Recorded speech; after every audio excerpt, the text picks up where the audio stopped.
Hi, welcome to Word of School. I'm Vanya. In this video, we're going to talk about perfectionism in upcycling, right? So in this channel, in my whole environment, I like always to talk about upcycling. I do sewing, I do a lot of clothing, I'm a designer, and I like to spread the word when it comes to upcycling clothes because there's a lot of waste, textile waste in the world, and I think we don't even need any new fabric right now. Although, I know it's fun to buy new fabric and this and that, but it's also fun to find used garments, homewares, curtains, tablecloth, and things like that, that you can upcycle and turn into new garments. And the plan, what I always like to share is that for you to be able to sell the things you make, or for you to wear them, to really feel good about wearing them and get compliments and all of that, you have to make garments that are wearable, that are truly wearable, right? Not those like crazy, like weird things that people think of as upcycling. It's fine, it's fair, it's also valid when, they just glue things together and then think it's upcycling. Fine, it is upcycling, and I'm not going against that. But I really like to think of a garment that is remade, that compares and is at the same level as a brand new one that you could buy from the store. Okay, because I believe that that's the way we're gonna be able to save the planet. Because think about it, if you make a piece that it's like too crafty, too like homemade looking, people are not really gonna, they're not gonna like it as much as they like a new piece. Like they like to go to the big stores and just buy it and wear them, right? So that's the competition we're going against. So we have to go and level up with them and even pass them, right? Because then not only our garments are as good as the new ones, but also they're a conversation piece. Because when you take like an old shirt and transform into a nice blouse or anything, this is just an example. When you do that and you tell people, like, this used to be an old shirt that I found at the thrift store, or this is my grandfather's shirt that he left behind and I'm transforming into this blouse, then people are like surprised and they go, wow, and they really like it, right? So it's even on top of it, on top of being like wearable and cool, it also has history, has like story, right? So I think that's what I like to talk about. Okay, and in this video we're going to talk about perfectionism, because I know a lot of you wanted to upcycle, or you want to start, or maybe you want to keep going, or try to take it seriously, right? Do it more and more, but you don't, because you stumble upon your own perfectionism. And I wanted to say, don't worry about that. I'm gonna help you, okay? If you're liking this content so far, will subscribe, will share the content with your friends, and like the video. Look, nothing is perfect, okay? I always like to say, think about the clothes you bought. And I always like to say how, I've been in New York City for a long time. Right now I'm not in New York City, but I live in New York City, and I've been with fashion people, like really high-end. I've seen high-end clothes from friends that are in fashion and all that, and even at thrift stores or stores in person. And if you know sewing, you can find mistakes on their clothes. Clothes that cost thousands of dollars, they're not perfect. Maybe like a Dior from the haute couture collection and stuff like that, that might be a perfect piece, because they do all by hand. There's a lot of people working on the same piece for months or for a long time. Those might be perfect, but usually those like ready to wear clothes that you find everywhere, they're not perfect. Okay, they're cool, they look new, and you're like, oh, awesome, like people buy them because, but think about it, they're mass produced, right? And it's serious. Have you thought about how clothes are made? It's like thousands, right? Sometimes it's like 20,000 pairs of jeans that they order from a factory. And then they cut they pile up the jeans, they trace it, they cut all with a tall machine, like a cutter like that. And then that all goes to like place the pocket, and they put the pocket, and then they join I don't know the exact process they do, but it's something like that. And it's all like in series and in this big volume.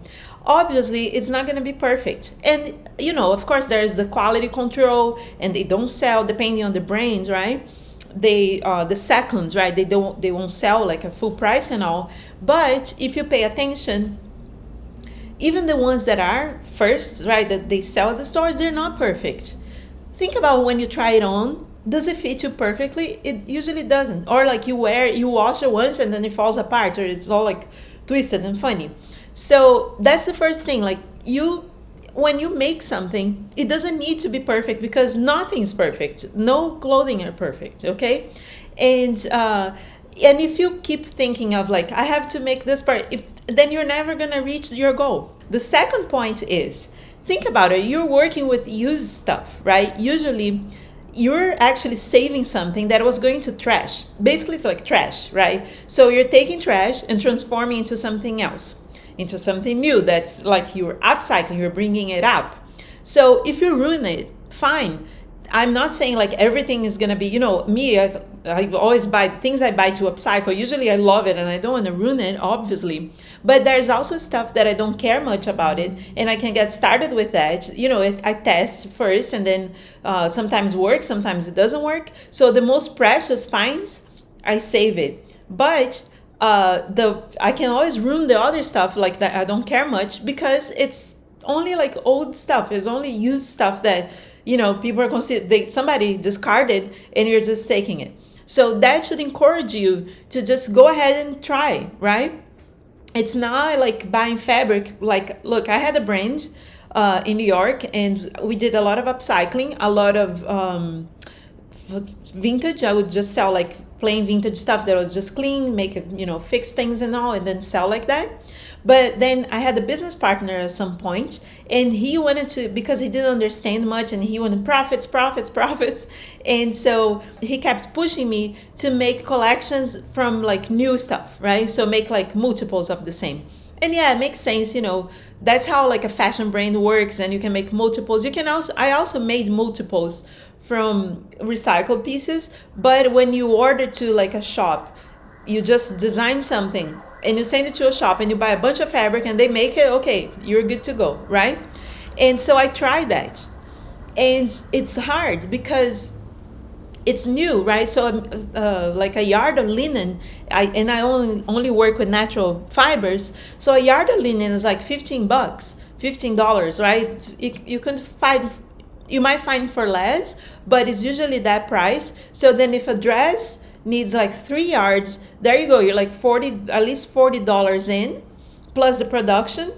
And so if you ruin a $40 piece of linen, it's something. But if you ruin like something that you found at a thrift store, sometimes even you can buy by the pound at certain shops when it's used, and it's not going to be $40, So that's what I'm saying. Like, just go ahead and try, okay? Because it's just used stuff. Just put that in your mind.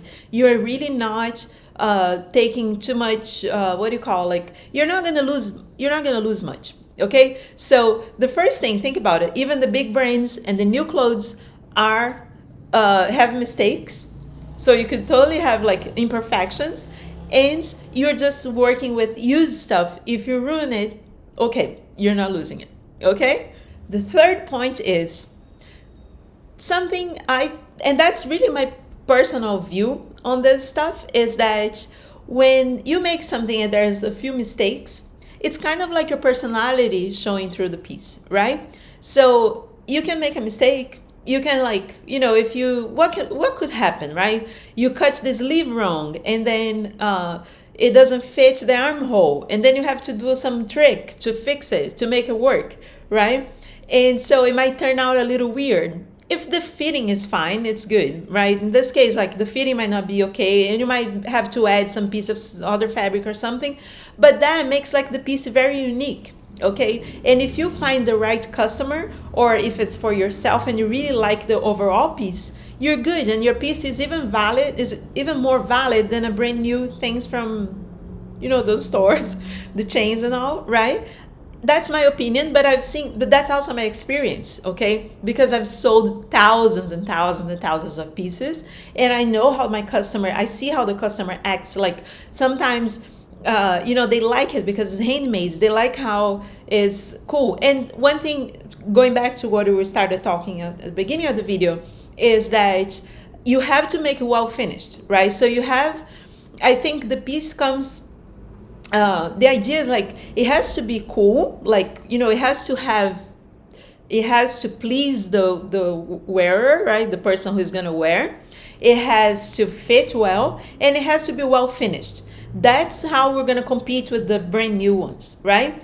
But if that piece has something cool, different, that because you made a mistake and you just like patched it or something, that brings personality to the piece. So keep that in mind. Sometimes the mistake is like turning lemons into lemonade, right? That mistake could become like your advantage, okay?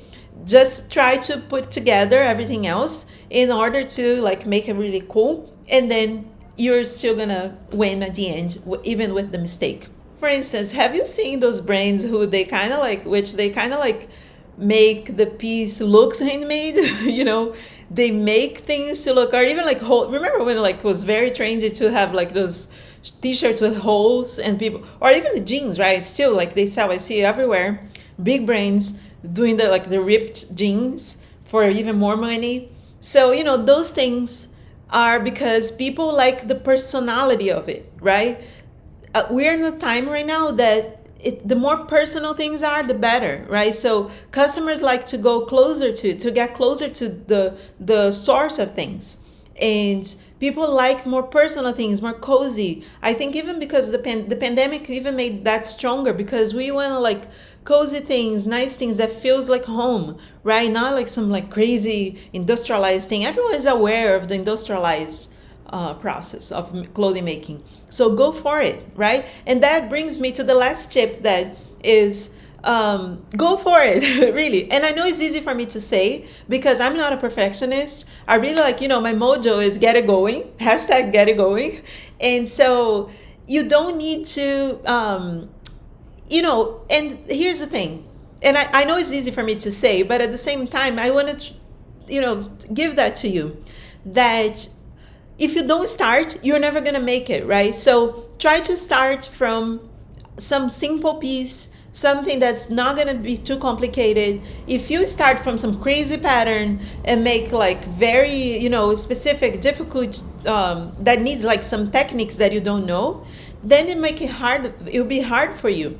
But if you start with a simple thing, a simple shirt, a simple, you know, even like a bag or something, if you transform a linen shirt into a tote bag or something, like a jacket into a tote bag, very simple. Just make sure that your finishing is cool. And then if you make any mistake, fix it, patch it. It's upcycling. Upcycling has, you know, it's part of the idea to have that personality. Just make sure your seams are good, that things are nice. And I promise you, when you make one piece and you make a second piece, the second is going to be, if you're a beginner, the second will be better than the first. The third is going to be better than the second. And then you learn more and more. You can make, like, you can cut one shirt and make something else, and then just repeat the same process on another shirt, because that will give you knowledge. You learn from the first one, right? So if you make any mistake on the first one, you can try again, and then that is going to be something that you're not going to make a mistake, hopefully, again. And if you do, it's okay. Just do a third one, and then you master that piece. Okay, that's great. And then you move on to something a little harder. Then you can, and then you do the same process. Okay, sometimes, and that happens to me as well. And I've sewn like many things, right? But sometimes I make a mistake and then I have to make the second one. But sometimes I make a very cool piece at first, like first shot, because it's just magic. It turns out really cool and it's awesome, right? Never forget, like, you can always make mistakes. No one, and there, who is after you, right? Do you have a boss or something? You don't. So you're your boss. That's the idea, is that you make it and you sell it. And so you're your own boss. Your customer is your boss. And then if they say something, then you'll change. But go for it, okay? Get it going. Make it happen. If you never start, you're never going to make it. So just take a small project and go for it, okay?